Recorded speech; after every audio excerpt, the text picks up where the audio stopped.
to help us with this interview. Yeah, So we've yeah. got Tammy here Great. with us. But thank you And for taking time to join us. DC, I am refreshing now, yeah, I'm waiting on a and we are live live. feed. So we are Hi, live. YouTube. Thank Yes, you. we are live. All And right. whenever you are ready, we can We can do intro. do our Yeah. intro. Yeah, yeah. We may know this guy. Hi, this is Ivan from Men Without Hats, and you're listening live from Nashville to the D&D Dynamite 80s podcast with DC and DH. They grew up together. They played the same sports, attended the same schools, and now they even teach together. Live from Nashville, Tennessee, you're listening to the D&D Dynamite 80s podcast with your hosts, DC and DH. So guys, take it away. All right, ladies and gentlemen, welcome into another episode of D&D Dynamite 80s. I'm DH. I am DC. And folks, we have an amazing show for you tonight. Oh my DC, gosh, yeah. I'm not even going to ask how your week was because our guest on here tonight, I don't even care how your week was, brother. I'm No, just you don't. excited to get in. I've been so excited about this ever Yeah, since me you told too. me. Yeah. And just amazed and ready to get this one started. So DC, I'm going to throw it over to you. We're going to do our introduction. Hey, it's our pleasure to have Ivan from Men Without Hats on tonight. And like DH had and I have already talked about when we got this thing set up, we were both, we're both huge fans of the band, so much. and we can go into reminiscing about some of that like we have in the last couple of weeks. Yes. So excited about having Ivan on. Ivan, how are you? I'm doing well. How are you guys? Doing fantastic, great. man. Thank you for joining us. And also, British Columbia area, right? I'm on Vancouver Island. Yep. There you go. West coast of Canada. Well, we appreciate you taking some time with us. Yes, my pleasure. My pleasure. And DC, we also have special guest host in tonight. Tammy has joined us in to help out some tonight. And Ivan, she's actually she writes trivia books, and she's actually got some trivia questions set up for us. We'll get into the show, so have some fun with that. Yeah, Tammy. First off, Tammy Dever is from Austin, Texas. She's one of our sponsors. You need to check out her stuff. She's at Totally Cool 80s, fantastic website, and you can get her great books, and we'll get into that stuff. They're in the background. So Tammy, appreciate you getting in the co-host seat for us tonight again. And Ivan, one of the things I kind of wanted to start with on this, you guys, I mean, a bunch of amazing songs, but one of the things, and I'm not sure how many folks, I don't know that I really realized this at the time, but there was actually a time when Men Without Hats kind of changed from new wave to hard rock. And I thought that is such an amazing career, and you're going through both genres. Kind of, my thing is kind of, how did the band come about? How did we start? Is that what you're asking me? Yes, sir. Well, we're three brothers. So my mother was a music teacher at McGill University. So we were always surrounded by music. My dad was an amateur musician. And we grew up in a household full of music. And it was just a natural progression. My three brothers and I, and we grew up in Montreal. And there was a burgeoning music scene in Montreal happening in late 70s, early 80s. And it was kind of a DIY kind of movement. The punk rock new wave movement was kind of a DIY thing. So it was just a natural thing for us. We just, the three brothers, and we hooked up with Alan McCarthy. And the rest is history, I guess. That's really cool. Now, one of the things, I'm one of those guys, like, I love the videos and the uniqueness of the videos with the songs, but I do have to ask a question. Some of the videos, and I'm remembering back now, but I remember like the drummer was dressed up, and I can't remember if it was like the Snowman or the Stay Puft Marshmallow Man, but I thought that was so cool. How did that idea come about? Well, he's from the Quebec Winter Carnival. He's the mascot of the Quebec Winter Carnival. Oh, okay. And so we were just trying to represent a bit. We were trying to show people where we come from a bit. We grew up in French Canada. We grew up in Montreal, and it's a French-speaking sort of place. I went to school in French all my life. I went to study law at the University of Nice in France, actually, Yeah. after high school. And yeah, we were just trying to represent, and that's it. His name is Bonhomme Carnaval, and if he can get people, great. if he can get people up to Quebec City in the middle of winter in February, we figured he could do a lot for selling records too. Yeah, it was That's really great. cool to see. And by the way, quick shout out, Pam Wilson on live chat wanted to say hey to everybody. So she's enjoying the show tonight. Thank you, Pam. So Ivan, she wanted to say hey. Hey, how's it doing? I've got to ask this, Ivan. I'm not going to wait till later in the interview here. I got to know. You guys put out one of the most iconic songs. Oh, of the 80s, the most iconic song. And you could argue of other decades too. It would be listed very high on the top if you did several decades of listing, hits or together. That's got to be an incredible feeling to be able to put out that kind of, song. Yeah, no, I'm blessed. I'm definitely blessed. We, especially since it seems to have crossed generations now. Oh my gosh. Yeah. When we perform, we get our original fans coming to the show, and they bring their kids and sometimes their grandkids too. Right? So Yeah. it's, I guess it's just a message that people need to hear, that they can dance if they want to. It's something that people still need to hear. So no, like I said, we're blessed. We're doubly blessed. Yeah. It's really cool that you say that, because my grandkids and I'll put that song on, like we'll be out playing or something, and I put that song on and we're all dancing. I mean, it's just, it's one of those songs. It's a feel good song. So iconic. Yeah. And when you hear it, if you're scrolling the radio and you hear it, you just stop. You stop where you're at. So that's right. One of the things I always wondered with a song like that, when you were recording that song, did you realize that was going to be that much of an iconic song? Well, I'll tell you the truth. When you're a young songwriter, you pretty much think that everything you write is going to be a hit, and you can't understand why people aren't lining up to give you their money. But it wasn't even the first single. Like when we put the record out, it wasn't even our choice for our first single. It was we were actually in studio making our second album when the whole thing hit. We were I think that one of the things that propelled it was initially was the 12-inch remix. We were, like I said, we were in studio making our second record, the follow-up. We were totally stoked that we were actually back in studio. We were totally happy just to be making records. And we got a phone call from the record company saying we need a 12-inch remix. Everybody's doing 12-inch remix these days, and you guys have to do one for Safety Dance. So we said okay, and we took time out of our recording. We did this remix, and we just sent it off and thought nothing of it. And it hit #1 on the Billboard dance charts, and so that kind of attracted a lot of attention. We didn't even have an American record deal then. We were signed to a small little indie label out of England, out of London, England, and we were hoping for an American deal one day. But that, like I said, we were in studio making our second record. We were totally stoked already. But when it hit #1 on the Billboard dance charts, the record labels came a knocking, and so we signed a deal, and we got yanked out of studio, put in a tour bus, and sent all over the place to promote it. And another thing that happened was the video. The video was also instrumental in making the song kind of unforgettable. That was, I think, the uniqueness of the video. I think everybody was expecting spiked hair and zippered clothes and pointy shoes.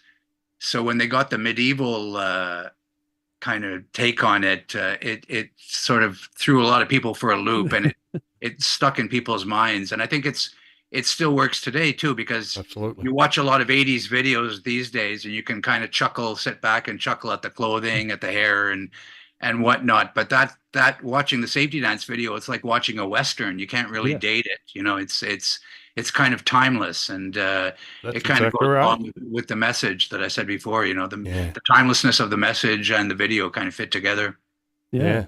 And it's always been one of my favorites. Oh, absolutely. Thank you. It's iconic. So, absolutely. Can you tell us, Ivan, kind of there's a serendipitous idea behind that video that I read about. Do you want to tell that story of coming up with the idea?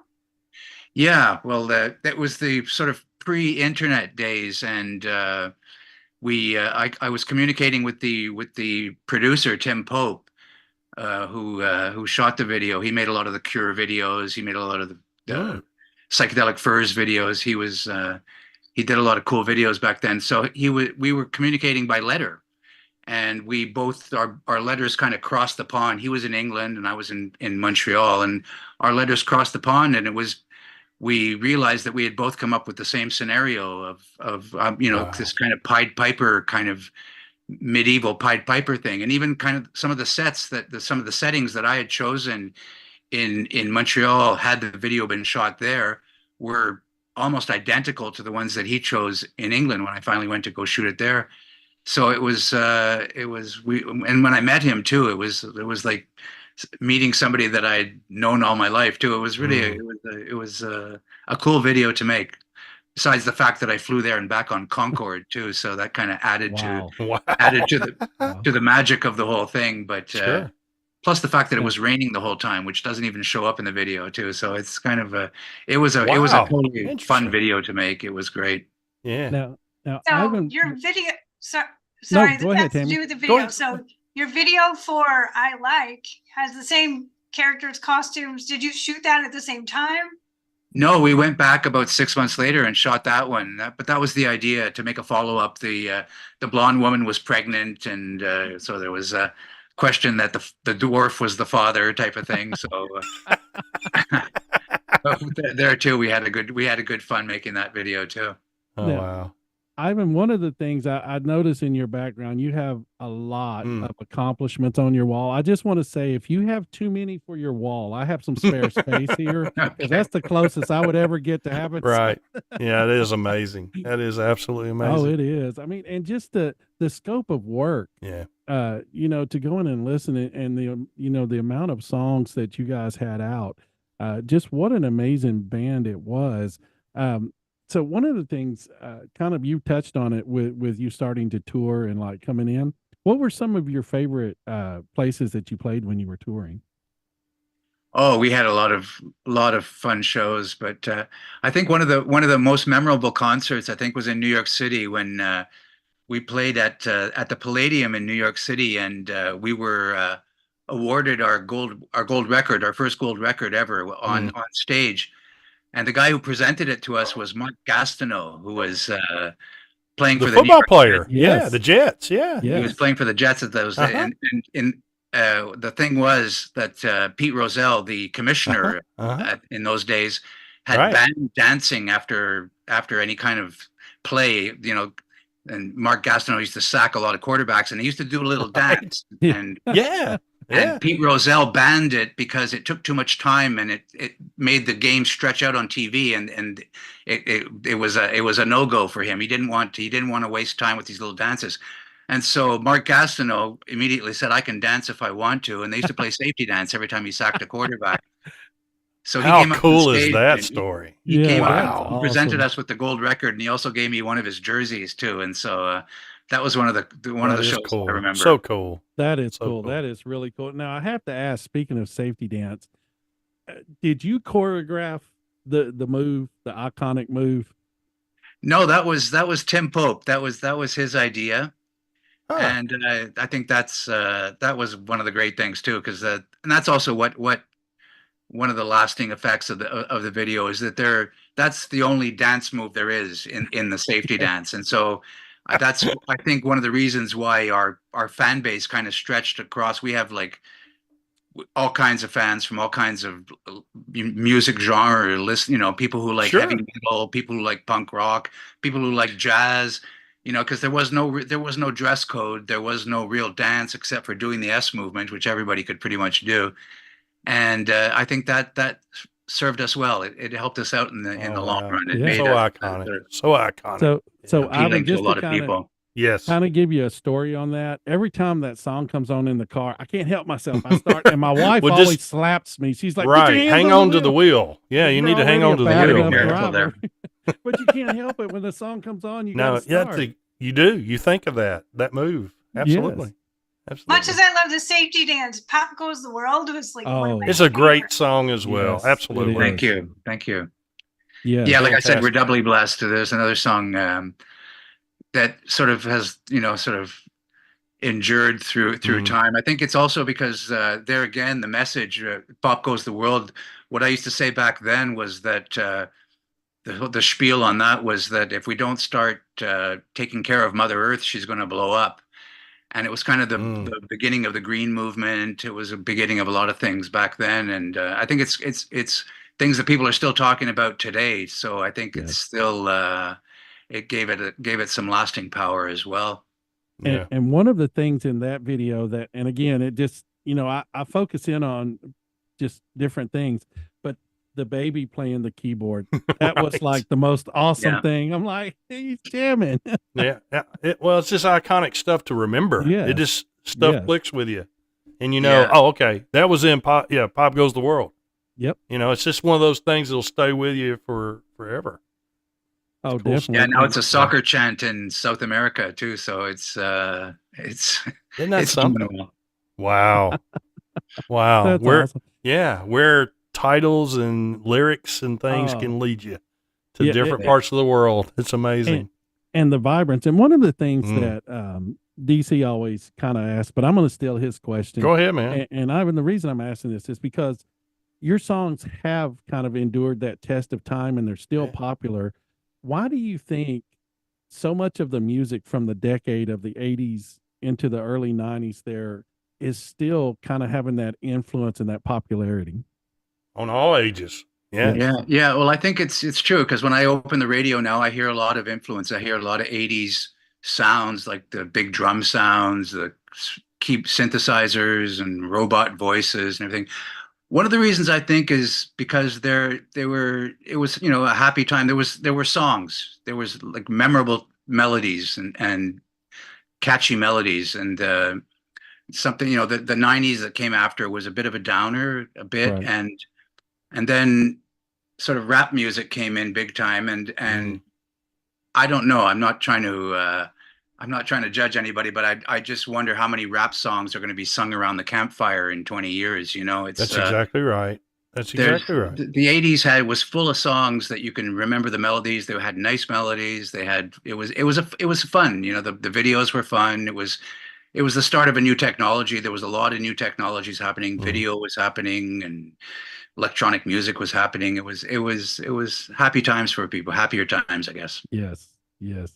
Tammy, what do you have over there? Well, so I love that you guys in 2012 decided to do a new old album, and that Love in the Age of War, you deliberately use the exact same instruments you used in the 80s, and you wanted like a new 80s album, which I'm sure I'm not the only person who wishes like all my bands would do that. Yeah. And I get why you need to evolve and get new fan bases and all that, but darn it, to get that 80s That sound. Yeah. sound and feeling That's back exactly again right. with new music is so awesome. And you guys did that. Yeah. So kudos to you. Well, thank you.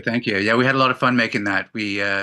We did a lot of things like you said, like getting all the old keyboards back and using the same instruments. And what we also did is, like, this is an era where with computers you can put as many tracks down as you want. There's no limit, but we actually limited ourselves. We went and said, okay, we're gonna try and make limit ourselves to 24 tracks, which in the day that was kind of the limit. The 24 track machine was kind of Wow. that's what set your limits on how many tracks you could put down, and unless you started bouncing and stuff like that, like the Beatles did with a 4-track with Sgt. Pepper. They'd record 4 tracks and then bounce them down to 1, record 4 more, bounce them down, and sort of compiled everything that way.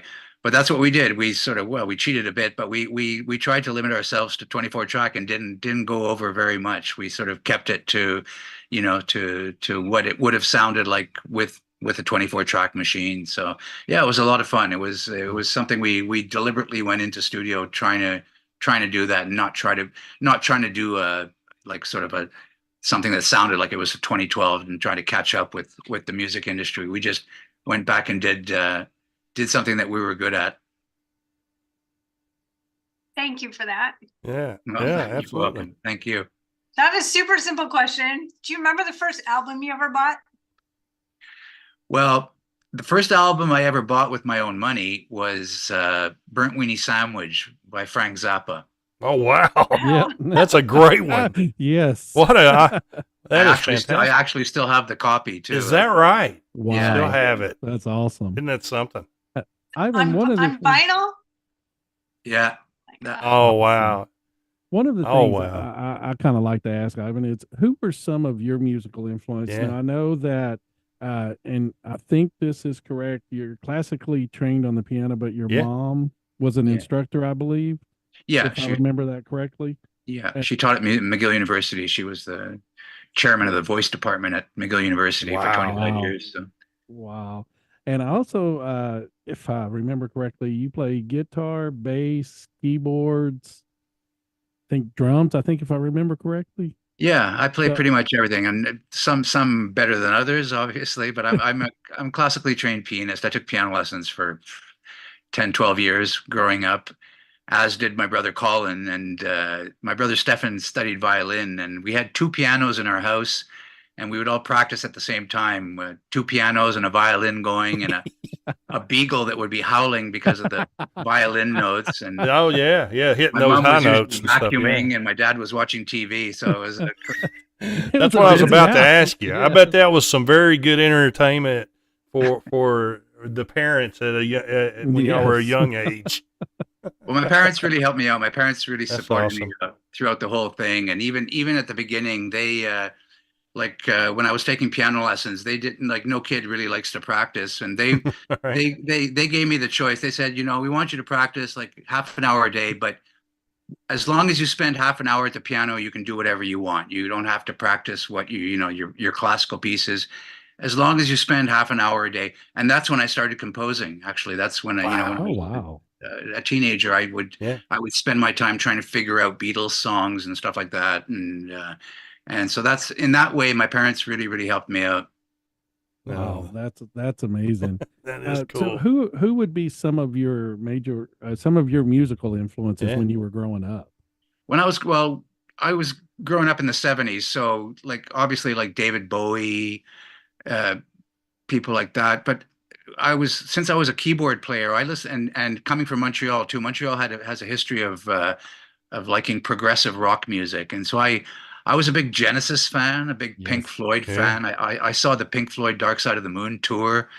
Um, Led Zeppelin even. I mean, but getting a bit older, I got into bands like Roxy Music. Brian Ferry was a big influence on me. Yeah. Wow. And T-Rex, Mm. sort of the glam rock, and mixed with progressive rock keyboards like Yes and King Crimson and stuff like that. And then I got into disco, and I was front and center in the disco movement too. So I've always said that new wave 80s music, for my part anyway, was a combination of progressive rock music. It was a mixture of keyboard, synthesizer music, and disco. It was synthesizer music with a dance beat. So that's kind of what I brought to the table when I came into it. Yeah. Cool. You led me into a question I want to ask you about. You mentioned some of those, just amazing talents. Were you able anywhere along the way to actually perform with them or at the same events, or any stories like that with some of the ones that we toured with Roxy Music. That was Oh, when wow. Okay. my dreams come true. And Yeah. but even now, when I put the band back together in 2010, and I was a stay-at-home dad for about 10 years. Right. And after that, I put the band back on the road, and our first tour was opening up for the Human League and the B-52s, Oh, wow. which are two bands that I Sure. was really into and kind of influenced me to get into new wave and stuff like that too. So that was also a dream come true, getting to meet those guys, and everybody on the 80s circuit now is great. It's like a one big happy family going around touring. We're doing a lot of tours. We've got a lot of tours happening this summer. We're on the road with the Thompson Twins and Thomas Dolby on one of our tours, and then Wang Chung in the Motel is another tour we're doing. Yeah. And no, it's great. It's Whereas back in the 80s, there was a lot of competition. I used to liken the being in a band to kind of being on a sports team, being on a hockey team or a baseball team where you travel around and you're competing against other bands basically. 'Cause there's only that many places to play. There's only that much room in the newspaper for interviews and articles on you. So there's a lot of competition going on when you're a young band. But now everybody's kind of the job is done and everybody's out there. People who are out there now are doing it for fun. They're not doing it to pay the rent or to try and make a hit single. It's That's a lot different. Yeah, that makes sense. That's a great point. Yeah. I got a bone to pick with you, Ivan. Oh yeah. Uh-oh. So you guys are on that Abducted by the 80s tour. Wang Chung, Motels, Naked Eyes, and you guys. Wow. 15 minutes away from me on Friday night. And who's not part of that?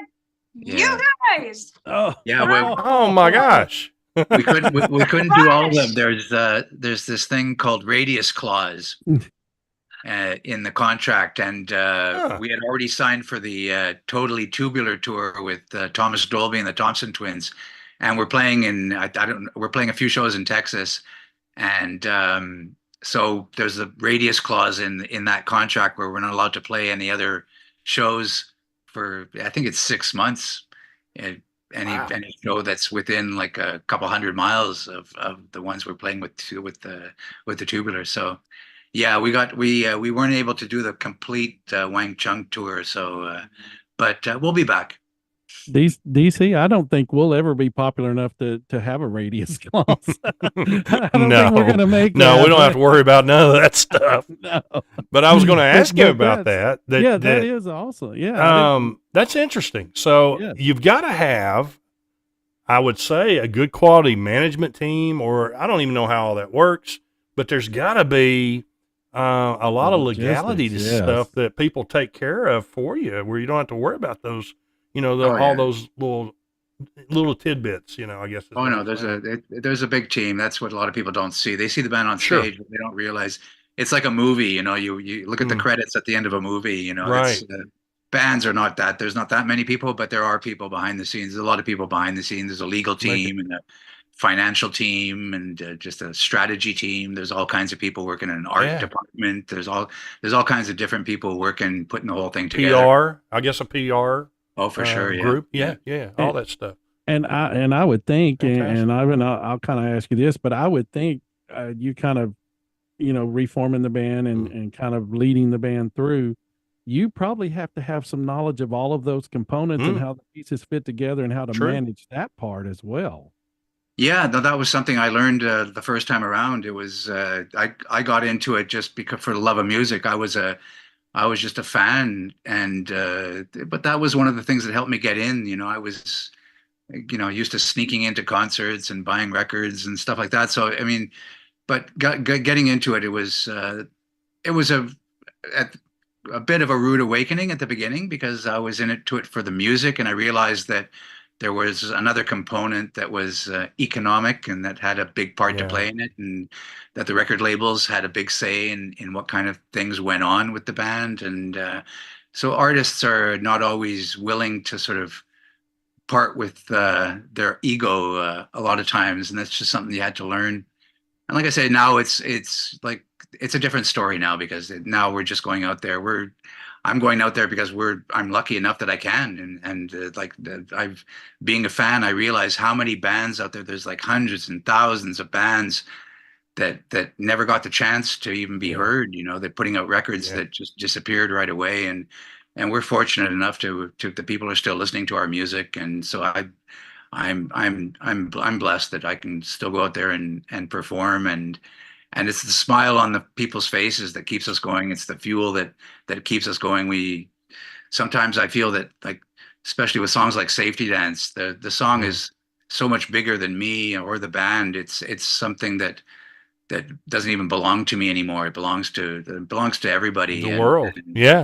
And Absolutely. I feel sometimes like a museum curator going around presenting this musical artifact that brings huge amounts of joy to people. So it's a good feeling, and I enjoy it tremendously. Yeah, and Beautiful. I totally understand what you're talking about with Yeah. egos, because I have to work with DC, and I mean, his ego. I mean, come on now. Right. DC, before, and Tammy's got some interesting stuff. Trivia we're going to go through here in a minute. But I think our guest, I have a comment on the chat line, wants to know if we're going to ask the survey question. And yes, we're going to go ahead and ask the most important question of the week. Now, Ivan, the way this kind of works, we're one of those high budget shows. We have our weekly D conference where we go. We're both teachers, so don't do that high at the local Waffle House on Friday morning. So that's how high class this show is. Right. But every week we have a special survey we put out, and DC always says I try to influence the answers. So the way we do this is whoever's person is picked, the other one has to buy breakfast at the Waffle House. So we're going to give you 2 artists to choose from, and this can be either like one of them is more of a favorite than the other, or one you would kind of like perform with the other, ever how you want to judge it. But I'm not going to influence everything. DC says I always influence everything, but I try not to, because I was born in the USA and I try to be fair and democratic about it. So the 2 artists that we're going to let you select from, and I'm not influencing anything. You have John Cougar Mellencamp, and then you have Bruce Springsteen. Now, I'm not trying to influence anything because I was born in the USA. So I'm going to be very fair about it because I was born in the USA. I'm not influencing anything. So you get to choose. I pick one of those 2. Well, I was born in the USA too, so I'm going to pick Bruce Springsteen. Oh, geez. Thank you so much, Ivan. I now get a free breakfast Friday morning for you. No, when I was living in the 80s, I was all about John Cougar. And it was John Cougar. Well, I've never Tammy, been a Springsteen fan. So I was coming to you next, Tammy, but since DH, that's your answer, we're going to skip that. We were born in a small town, so I was trying to push that in there, and DH stole my thunder. Well, see, I was coming to Tammy next, but now we'll have to just kind of disqualify that answer. It didn't work. So, we have fun with that one though. That's some cool stuff. We've had some good ones. Prince against Michael Jackson. We've done Van Halen versus Motley Crue. We've done, who else? DH. Oh, this is unique. Elvis versus who was your Buffett. pick? Jimmy Buffett, just of all people. So it was just something we've done totally different. Some cool ones. Yeah. So yeah. But yeah. Tammy, what you got? What you got on the trivia? Well, I'm gonna see how much I don't know. Do we have time for one more question before I do? Oh, go ahead. Yeah. All right, Ivan. So I am an adult student at the School of Rock, and I'm with a couple adult bands. We're all just learning how to be in a band together. And I'd really love to know, like, what kind of advice do you have for people just starting out in a band? I mean, we're obviously not aspiring to become world famous. We just want to have fun playing music together, but it's different than taking piano lessons, right? So what advice do you have for new band members? Dress the part. Oh, I like that. I like that. Yes, I like that part. Dress the part. That's great. That is great. Speaking of great. dress the part, folks, check out DC's shirt. You can those. Yeah. Hey, you got to go with it. Yes, I love it. Yeah, Sharp absolutely. dress man. Yeah. Hey, and here's the thing. Hey, Men Without Hats. We had to celebrate that tonight. We will probably have a lot less people that watch us because, Ivan, we normally both have hats on, and you can tell why. Because we need hats on. But we wanted to celebrate Men Without Hats tonight, so we went hatless. Yeah, hey, and we haven't got a comment that there's a shine off our head yet, so we're okay there. We're doing okay. Right. So, yeah, we definitely need to have hats for sure. Yeah. Yes. All right. Okay, Tammy? you guys ready for the ultimate mixtape quiz? We are. Go ready. ahead. Ivan, we'll try. We're depending on you to get the answers right because we're not going to. So. Yeah, we don't get them. I have 2 music quiz books. You can see them in the background. They have different themed chapters, and actually, Men Without Hats is in one of them. Yes. Speaking of dress the part, in the dress you up category, where my clue is these guys totally need to get something to cover their heads. To figure out what band it is, right? So my theme for tonight is fellow Canadian artists. So I'm starting out with another dress you up question. You have to tell me the song title based on a fashion kind of themed question. These should be pretty easy. I try to make them easy for you guys. So Corey Hart's looking for these to wear after dark. I'd say sunglasses. At night, yes. He's got it. That. And another Corey Hart song. He's one of my favorites. This is from a chapter called The Old Songs, where I reimagined the title of the song, and you have to tell me the actual title. The reimagined title is Giving Up Is Not an Option. Giving up is not an option. See, DH, that's why we can't do these. From Corey Hart. It's a song by Corey Hart. Giving up is not an option. Breaking up is hard to do. Oh, I like that. That's a good one. We'll go with that. How about Never Surrender? Oh, Never Surrender. Oh, my gosh. That's the same thing. Ivan just stated a little different. Right. Same thing. He just It's he stated it a different way. So that's a point. Yeah. I don't think so. That's not what it says in the answer key. That's right. That's right. Okay, there you All go. right. Moving on to Bryan Adams. Same category. This song makes an incision similar to a kitchen utensil. Yes. Oh, that's easy. Yeah. Cuts like a knife. Oh, Yes. yeah. Yes. The DH, you better not miss any of these. Hey, You're a big Bryan Adams fan. As long as Ivan has the answer, I'm not going to miss any. You're not going to miss So them. we're good. All right. All right. Next one is still Bryan Adams. Directly from the organ that pumps blood. Yeah. That's straight from the heart. Yes. Yes. There it is. All right. All right. Now this one's a different category. You need to name the band, and this one's might be tough. So you'll have to use the words as your clue. Okay. Name the band. An Old West town's badged justice keeper.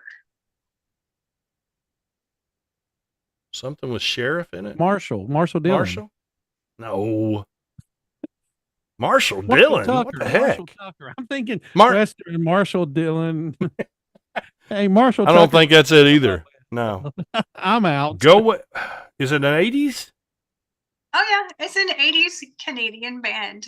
It's not Go West, is it? Had one big hit. It's not Go West, is it? No, it is Sheriff.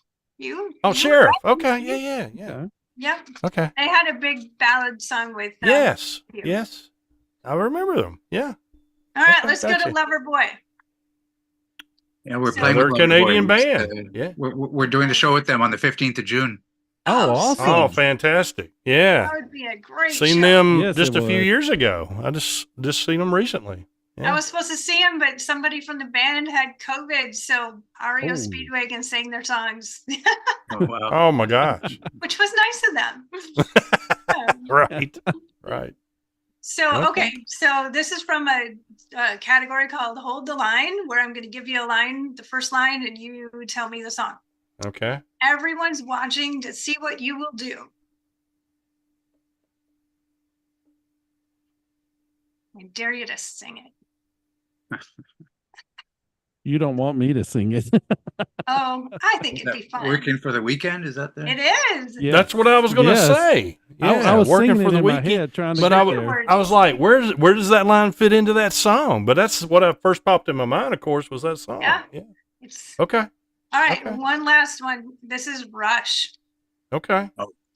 Tell me the Uh-oh. real title of this song. The Center of Public Attention. The center of public attention. Now I got to think of their song. That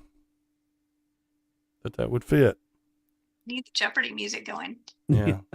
What about a DH? You're a Rush Uh, guy too. I'm blank over here. I'm stumped. Oh man, I got you guys. Can It's you get Lime- it? it's What's Limelight. can you add a little to it? Something Nope. else that would go from? No, I tried. It's That's a, the teacher in me. It's a fruit that shines. Fruit that shines. Well, I That can't goes with the answer same 'cause answer. I heard Tammy give the answer, so I'm not going to answer because I heard her say the answer. I don't know. a green fruit that shines. It's Green the opposite fruit. of lemon. Lime? The limelight. No. Limelight. Yeah, limelight. Yeah. Yay. Yeah, there you go. We'll get The there. We'll limelight. get there. Oh my gosh. Yeah, of course. There's a Of taste course. for my Limelight. quiz books. There you go. Tammy, Yes. we appreciate those. Yes, thank Once you so again, I know nothing in them, so that's proven. That's our normal. It's our norm. That's our normal. So yes. You answered, you did a good job. Hey, Ivan carried us. So Ivan, you Yeah, get all Ivan the credit carried for us. that. We'll That's take right. the victory as a team, but you get all the credit. So Oh wow. Ivan, tell everybody before we get you out of here, where can they see y'all on your socials, and what's some of the stuff coming up? Well, we got the place to get in touch with us mostly is on Facebook and Okay. at the Men Without Hats page on Facebook, and there's also the Instagram Men Without Hats page.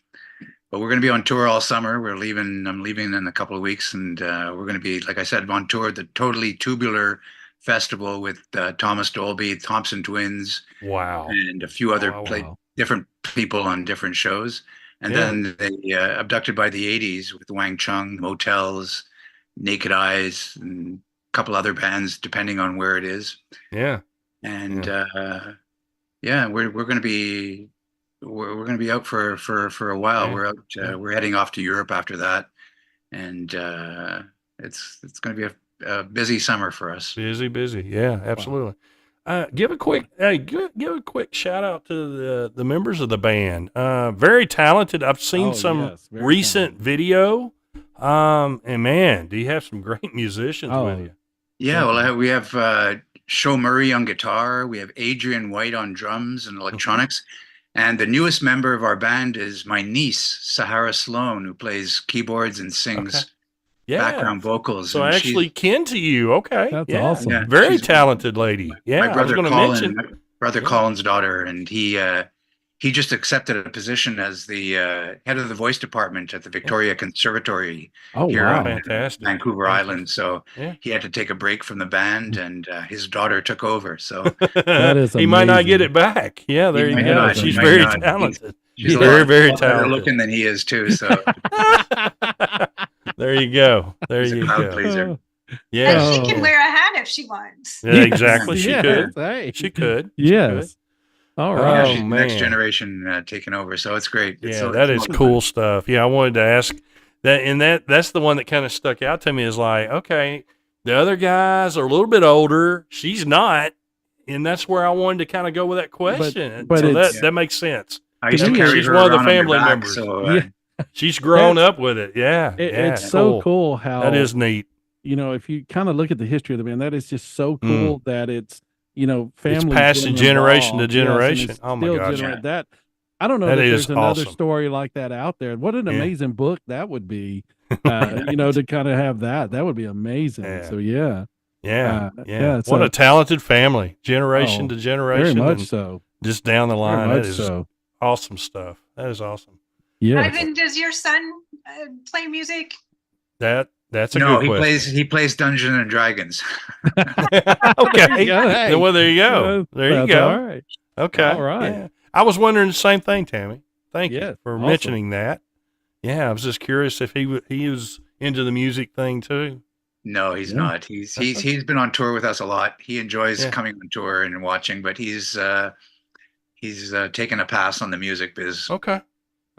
Well, Awesome. go. Hey, it's nothing you know wrong with everybody finds their path. Everybody finds their that's- That's path. what it's all about. that. That's right. That's All exactly right. right. Well, folks, that's going to wrap it up for another episode of D&D Dynamite 80s. Ivan, I just want to tell you, it's been an honor to have you on. Yep. We're huge fans. Thank you. It's been a lot of fun. You've been such a gracious person coming on the show. We Yep. really appreciate that. This is probably for me. You know, you kind of talked about, you know, that was one of your career things when you got to play with individuals. This is probably one of those things when I look back and I'm going to go, this is one of those for me. So This is just an a huge- iconic moment for us. Yeah. Yes. Absolutely. Really Thank you. appreciate it. Thank you. Yeah, you know, appreciate and like I mentioned on the front end of this, when DH and I have grown up together all our lives. We're what, DH, 23 days apart in age? Yes, you're older. So, yes. right. So we grew up on the same street. We teach together in the same school now, went to the same schools. That's kind of our pitch behind our our podcast is we reminisce about all the great 80s that we grew up in. And I'll never forget, DH, and we've talked about this, Men Without Hats. We couldn't wait to see that on the video shows. Video. It was like we couldn't He had wait. the cable. My parents never paid for TV and never will. They're 82 and still don't. So we never had cable. So I had to go to DH's house, spend the night, and we couldn't wait and hoped during that certain hour that they were going to run Safety Dance. And we were disappointed if they didn't. But you remember stuff like that. You know, that 83-ish, about that time that it came out. Yeah. And it's like, man, this is so awesome, this video, and the song itself. And I also want to special times. So And wanted to DC, throw that out also- to you, Ivan, Thank you. yeah, it means a lot that we're able to get with you and do this. It's just a highlight for us.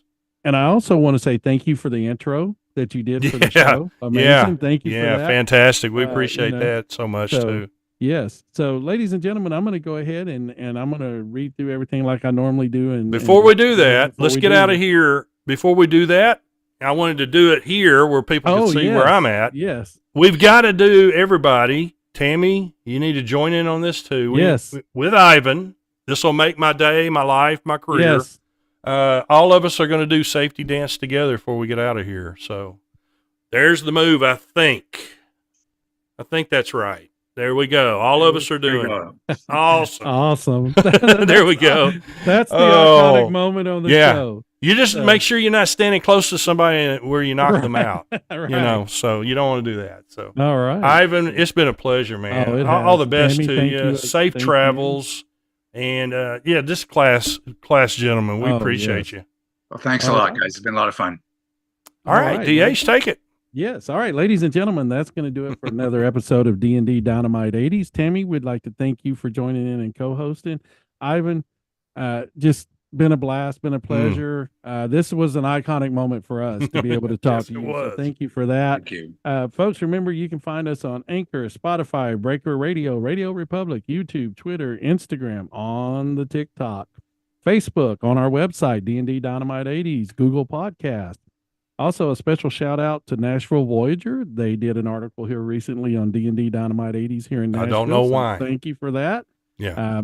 Hey, we appreciate it, though. Yeah, we do appreciate that. Folks, you can now find us as if our faces weren't everywhere enough that you didn't want to see them anymore. You can now find us on Canyon Star TV. Yes. Unbelievable. Their platform. It's a free platform.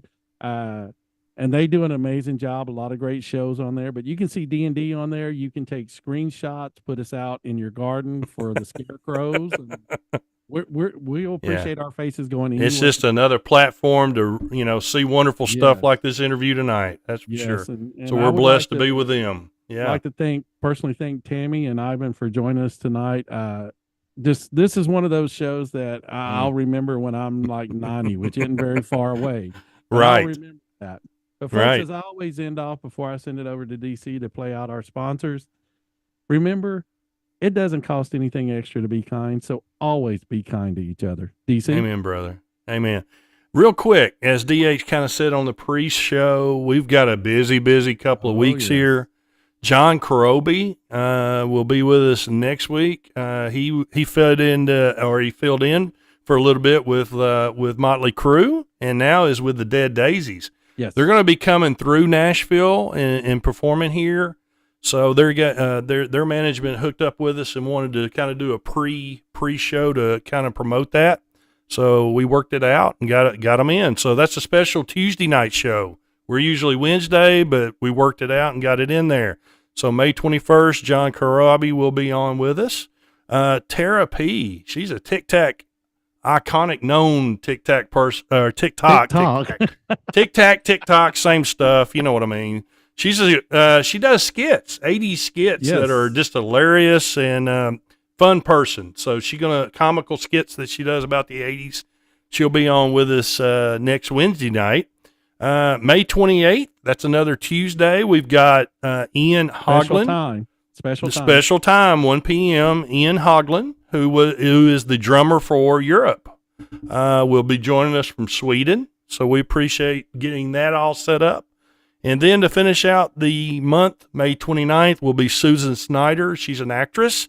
You'll know her from Weird Science. She was one of the main people in Weird Science. So anyway, busy next few weeks, man. Yeah, you're not even giving me a week off for the summer. No breaks. No breaks. It's going to work me. I'm going to have to demand higher wages on this end. Right. You get nothing. Kind of like what I get. Can I get doubled that, please? Right. We'll double it up. Yes, there we go. So once again, Ivan from Men Without Hats, catch these guys out on tour this summer. It was an honor and privilege, man. We appreciate your time. Tammy, always a pleasure to have you as always.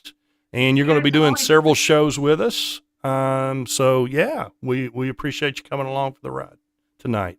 DH, another good one, brother. Appreciate you. Another great one. You want to play our sponsors out? Yes, sir. Let's get them out of here. And while you're getting that going, Ivan again, Tammy again, thank y'all so much for joining us. I can't say it enough. Huge fan, Ivan. Tammy, always a pleasure to have you on. Big fan of the books. Amazing family entertainment. Yep. So I wanted to mention that real quick. So Totally Cool 80s. Check out Tammy's books. You can get them at Amazon. I know there's a link on her actual webpage as well for all that stuff. So please check them out. And I wanted to shout out real quick to Charlie Bubbles. Yes. That's Paul Karafotis, the actor. He's writing children's books, and we're a part of that Charlie Bubbles Cares for Kids organizational. It's a nonprofit organization that we've donated to, and we're promoting for them. Where children that cannot afford books, they're providing books to those kind of kids in need. So it's a fabulous organization, and go check out their work. It's good stuff. We're going to have Paul on. Paul's a good dude. He was in All the Right Moves.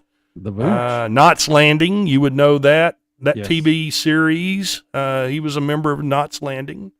Just a good guy. So he's been on before. He's going to come on again. I think he's June 12th. Yes. So we'll catch up with Paul about the organization. So, hey, once again, great folks. We appreciate your time, and be safe, all of you. Yes. So as DC always closes out the show, keep playing those 80s.